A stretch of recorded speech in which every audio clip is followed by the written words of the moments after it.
Did you know guys, the Ganges river is considered holy in Hinduism because it is personified as the goddess Ganga, who is associated with purification and forgiveness. There are several reasons why the Ganges is considered a holy river. Number 1 is bathing.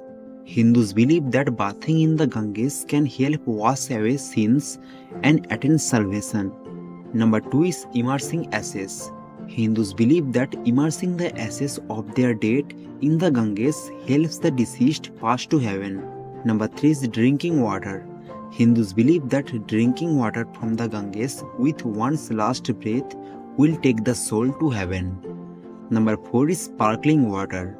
Hindus believe that sparkling Ganga water around their homes can wash away sins and purify their surroundings. And number 5 is rituals.